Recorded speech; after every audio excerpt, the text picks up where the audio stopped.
继续关心也门青年运动，这个武装组织搁伫红海发动攻击，而且一天内攻击发动4届攻击，去击到一台英国、2台美国的商船，嘛甲一台美军的无人侦察机拍落来。美军即马是表示，青年运动这个组织搁有无人藏水弹，这武器有可能是对伊弄来的，显示这个组织想要利用无人武器系统来发动攻击。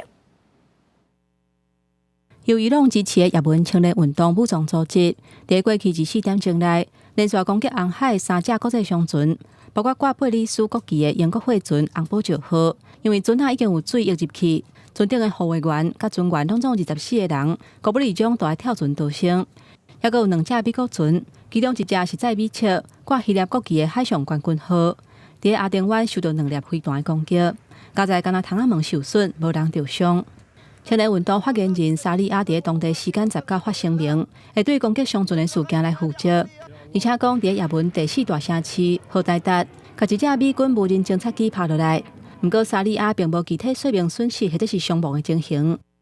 تؤكد القوات المسلحة اليمنية حقها الكامل في اتخاذ المزيد من الإجراءات العسكرية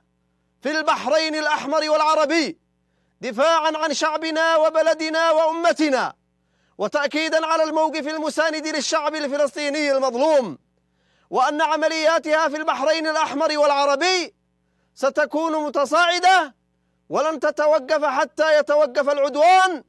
ويرفع الحصار على الشعب الفلسطيني في قطاع غزة。青年运动第一天来发动4届攻击，其中攻击红宝石号是到目前为止迫害了上大的攻击。这嘛显示青年运动对区域内底武力威胁，并无受到英美一系列打击的行动来减弱。美军中央司令部18头一届证实青年运动有无人潜艇。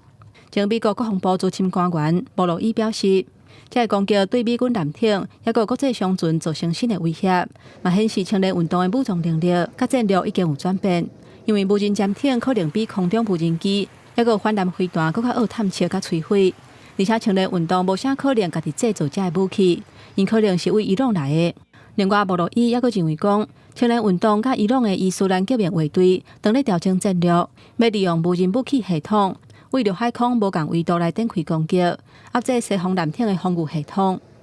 公司新闻新录播编译。